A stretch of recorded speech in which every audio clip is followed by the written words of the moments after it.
This week we are going to look at adding assessments to your course. Last week we discussed the different ways you could add content. I'm going to cover the different options you have for adding assessment measures to your course. To begin, go to the weekly folder you wish to add assessments.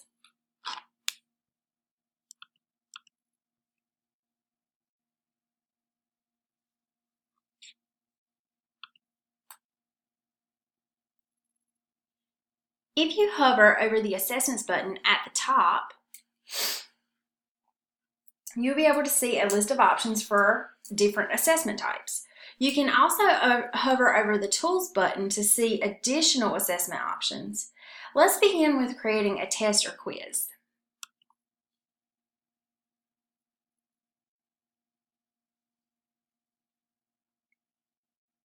The first thing you will see is an option to create a new test or to add an existing test. Let's click Create. Your first step is to name the test.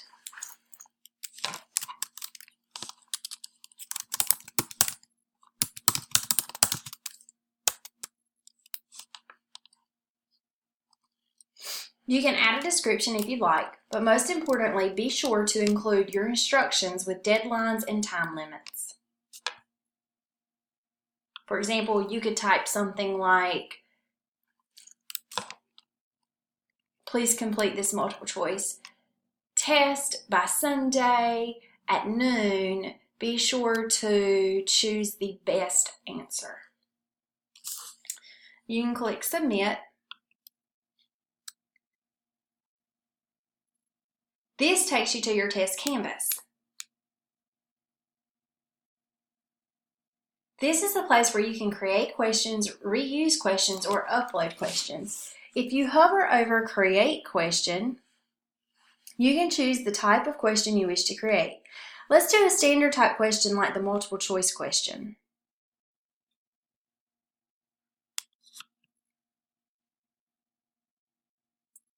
To begin with, you will enter the question title.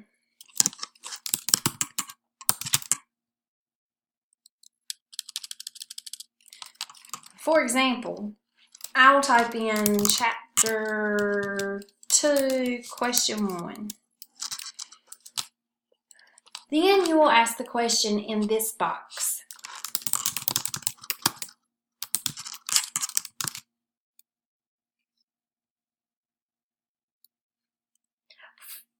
For example, what is a simile?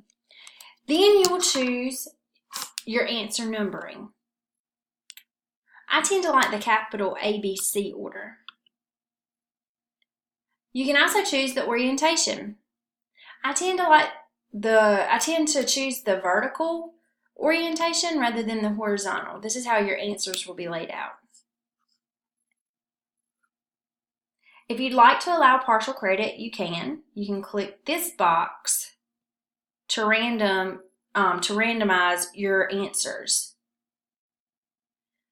I recommend this setting, but only if you have all different answer choices that are not all of the above.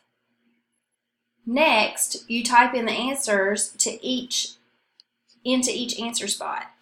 This indicates the correct answer.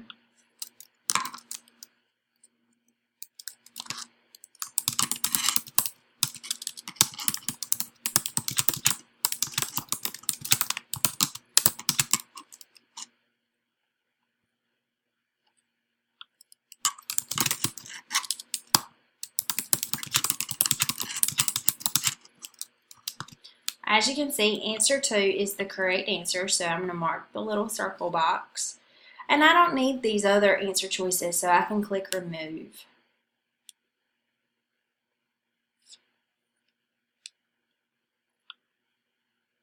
If you need more than 4 answer choices, you can indicate exactly how many you need by using this up and down box here. It is always a great practice to provide feedback for each question. For example, the correct response, I usually type, great job, and for an incorrect choice, I usually explain the correct answer. I do not typically use the categories and keywords function or the instructor notes function when building tests, but feel free to experiment with these two functions. Lastly, you can click Submit and create another, and this will allow you to create another multiple choice test, or you can click just Submit. I'm going to click Submit because this allows me to add a different type of question. So let's do a matching question.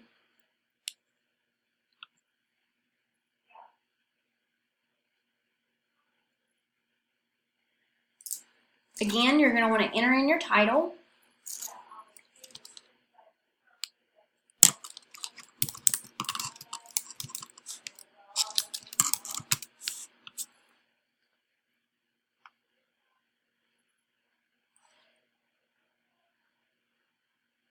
In this box, you're going to want to put the matching directions.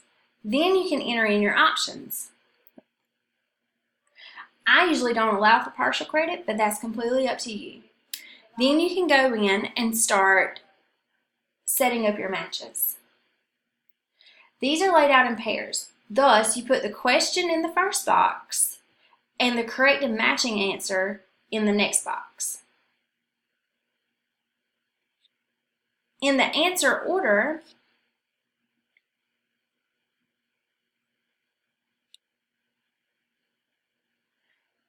you can sort your answer choices randomly or manually, and I'm going to choose randomly. You can again provide feedback, set categories and keywords, and list instructor notes. Then click Submit or Submit and create another. And since I didn't actually do it, I'm going to hit Cancel, and it'll take me back to the same screen. Now, there are several directions for each type of question you want to include. And Blackboard does a really good job of walking you through how to create these different types of questions. So feel free to explore and experiment with all the different types of questions.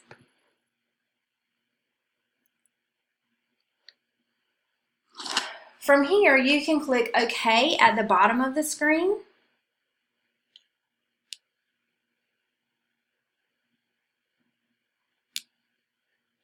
However, you may want to go in and edit the question behavior. At the top of your screen, click Question Settings, and you can go in and edit scoring, display, links, feedback, etc.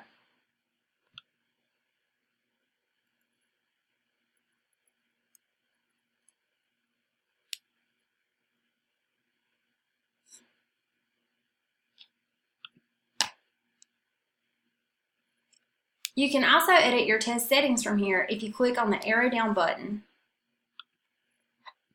and edit.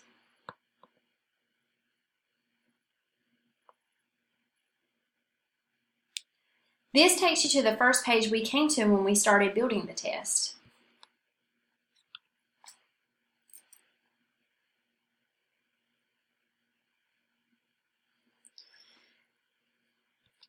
If we click OK, we can go in and launch our test. This looks familiar, right? We did practice 2 test. If you need to stop for a while and come back to your test to edit and then launch, you can do that too. So I'll show you how to do that. We could go right here and click practice test 2 and hit submit, and it would show up in our weekly folder. However, if we were working on this before we had to go teach a CETA class and needed to come back to it, the way that you find your test is you come here to Course Tools.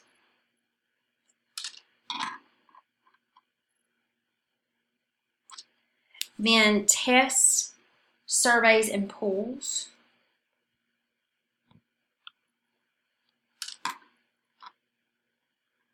Click Test again,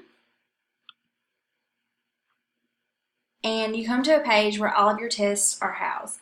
You can see that I have other tests here, and you can see that none of them are deployed, meaning that none are being used in this current course. Now, you can click on the arrow down button and click Edit.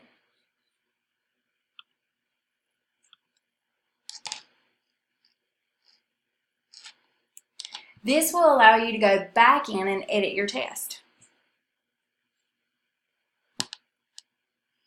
To deploy the test this way, you will go back to your weekly folder you wish to deploy it in.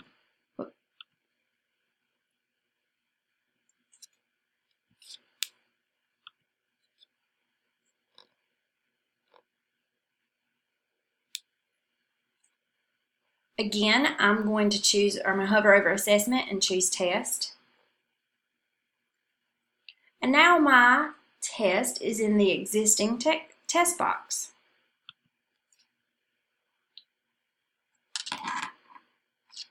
I'm going to choose this test and click submit.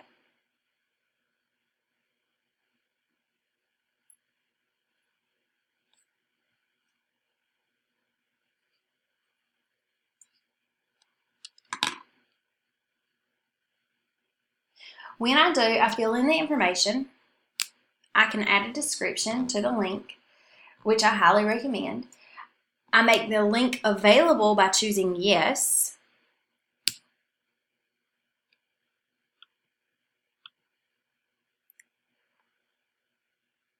I can add an announcement if I wish.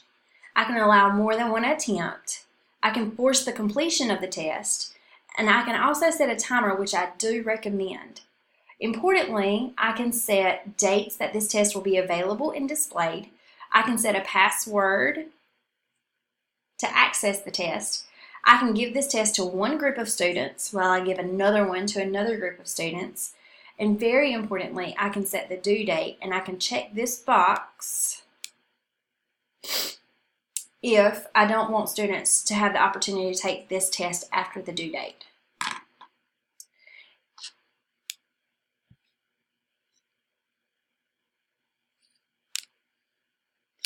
Here, you can make sure that the test is included into the Grade Center score calculation so that it shows up in your Grade Center.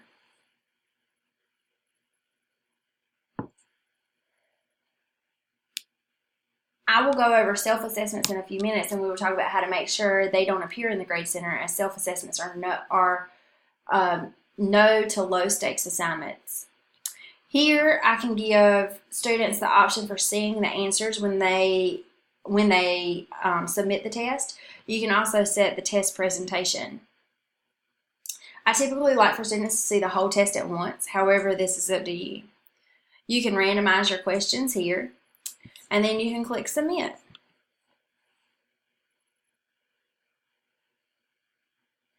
Now you will be able to see the test in the weekly module. Let's scroll down. It's right there.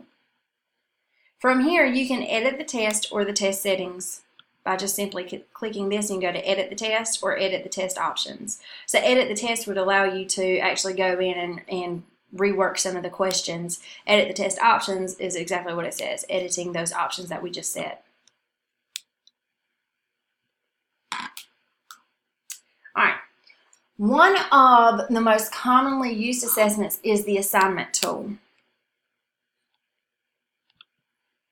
We will create an assignment now. Go to Assessments and choose Assignment. Here you will name your assignment and give detailed instructions. Name it here, give your detailed instructions here. It is a requirement to give very, very explicit instructions so that students understand exactly how to submit their assignments. You can also attach files here. For example, if you need to include a writing prompt, a Word document that they fill out, guidelines that are in a PDF, a PowerPoint, or even pictures of an example of this assignment. You can choose due dates and the grading criteria, so however many points. If this is a subjective assignment, you must include a rubric. You can do that by clicking on the Add Rubric button and create new rubric. The instructions for creating a new rubric are pretty straightforward in Blackboard. I will walk you through these screens.